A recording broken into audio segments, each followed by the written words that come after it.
Hello, welcome to the sideboard here at the StarCityGames.com Modern Open in Indianapolis. I'm Nick Miller alongside Dan Musser. How you doing, sir? Good, how are you? An Open champion, GP top 8. We know you from playing a bunch of decks, but those were great days. Today it's Modern. Yes. But you and Steve Rubin and a bunch of other people in the room are playing a mono-white humans deck.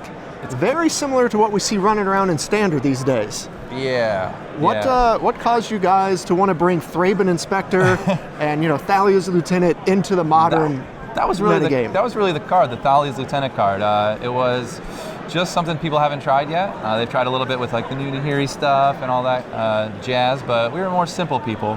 We don't want to play 2 or 3 colors, just the one. Right. And in all of its glory. All right. So of course, if we move back into Modern, we get a lot more creatures here that have the keyword human on it.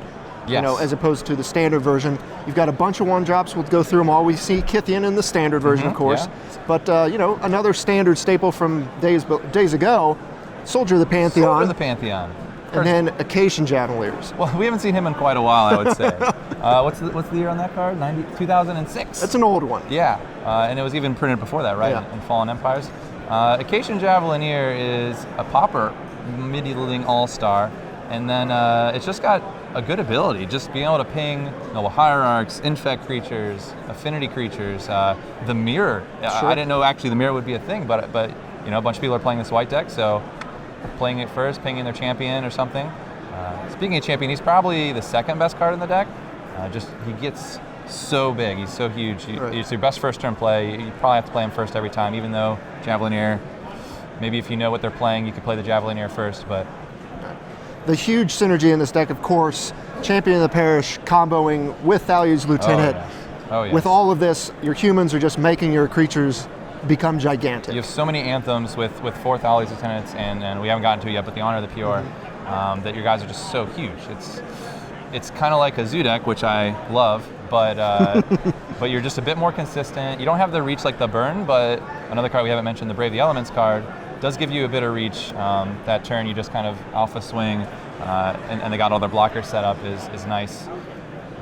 Yeah, all of these cards are like hits from Standards past, because we've seen the deck Brad Nelson made with Brave the Elements. That was like an aggro deck. Boros Elite or something. Yeah, all the 1-drops.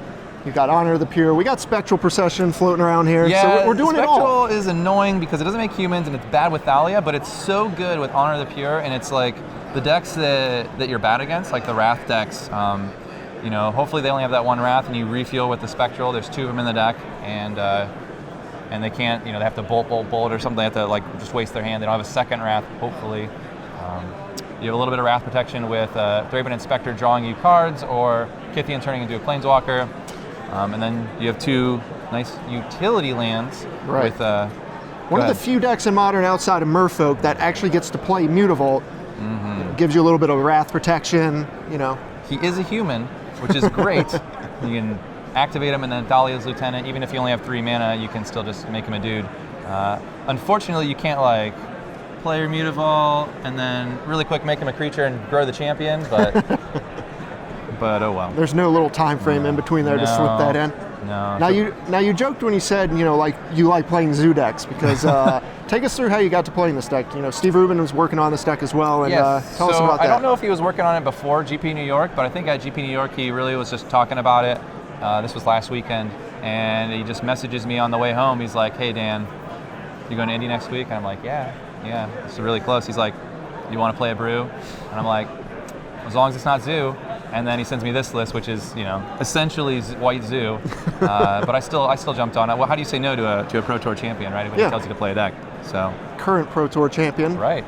Now we also have the flavor win of Thalia and Thalia's Lieutenant, which is a huge push for me in this deck. Oh yes, Thalia, it's a human, which is great. It's not good in every matchup, but the matchups it's good in, it's really good in. Thalia's Lieutenant's best card in the deck. Knight of the White Orchid is an okay 2-drop. We didn't really want to play Gather because it wasn't good with Thalia, even though it was good with her Lieutenant. But we just didn't want dirty 1/1s that might not grow without Honor of the Pure or whatever. I don't know. Right, yeah, that's the only card here that seems, that's in Standard right now that doesn't seem like it's quite up to the power level of Modern. 1, 2, 3 Standard cards. Yeah. Yeah. standard deck. But I imagine you can get some lands and kind of accelerate there. Yeah, when they path you, it sucks. But when you path them and then activate it, it's pretty cool. You can side it out easily on the play. If you're talking for on the draw, it's pretty great at catching you up, letting you cast 2 spells in a turn. Okay. So what are we preying on here in the metagame? Playing mono white. Well, the Snapcaster, both Snapcaster decks are a little rough, but hopefully they're all trying to play Nahiri and their decks aren't super tuned. Man, I can't talk. We got it. Okay. We got there. Super tuned. Hopefully they're stumbling a bit and we can prey on them. The other mid-range creature decks is pretty good against. You're fast enough to race some of the slower combo decks. And you've got a little bit of interaction. So yeah, you got your removal spells between Path to Exile and of course Dismember. So you can just have access to that. You have another utility land here that's popping up all over the place. Rising Canopy. Just being able to draw that extra card. Mono white pain land. Yeah. No green, no necessary. Yeah, the drawing the extra card is huge. Also, both of these lands synergize well with Knight of the White Orchid. They're both susceptible to dying. You sack one to draw a card, the other one gets hit with removal spells, then you need to get little lands with your Knight. Yeah, so there's a lot of moving pieces here that all kind of work together. Not just some simple attack deck. Yeah, it's a lot going on. But of course, yeah, I kind of looked at the deck and I thought, good against most of the decks, but could have some issues with the fast combo decks. I guess that's where the sideboard comes in. Yeah. You have a lot of cards that kind of interact with that. Grafdigger's Cage, Stony Silence. The cards we expect to see, you are a white deck, so you get the best sideboard cards, as everyone talks about. Yep. Stony Silence, obviously good against Affinity. You can also bring it against Ad Nauseam. Some of the fringier decks, it's pretty good against Tron even. Sure. Grafdigger's Cage, obviously the company decks is what it's primarily there for now, but there's some weird graveyard decks, right? The prized amalgam decks or whatever those The dredge decks are coming back, yes. So a little bit of value there. Bad against Living End. Living End's a terrible matchup. And Boggles is a race, straight race. If they don't have a lifelink card, they kind of lose. I sided 0 cards in against that deck today, and I lost to it, unfortunately. Right. It's my loss. Other cards we talk about, Auriok Champion. We see this in like the white-black tokens deck, and then Soul Sisters, of course, too, but you get to benefit from all your creatures. It is a human, which is better than Core Firewalker being a not human. I would imagine it's a core. I think it's a core. This core is a race, right? Yeah. Context clues. We got more removal spells, but yes, clues. Yep. Dismember and more Path to Exiles. And then this one, Sam Black's done a lot of talk on, return to the ranks, just a way to refuel once you kind of get wiped. Right, yeah. It's really good with the reason it's not just 4 Ranger Vioses and there's like a split is because hitting Thalia's Tenets from the graveyard is just your team just huge again. And Ranger can't find you Thalia's Lieutenant, which is just your best card, so might as well sideboard a card that gets your best card. Right. Well, the deck's been kind of making its rounds on Magic Online. People have kind of heard about it, but this is the first event in paper where we actually get to see it. Yeah. You're 3-1 so far, so you're doing pretty good. It's all right. It's all right. You want any changes now that you've made locked into the tournament? Not completely sold on Knight. 4 Acacian Javelineers might be too many, but the rest of the stuff I'm pretty happy with. We were trying to get like Bramaz in the deck, Hero Blade Hold, main deck Ranger Vios. There's a lot of cards with like 100 cards that we had like on this like chopping block, right? So.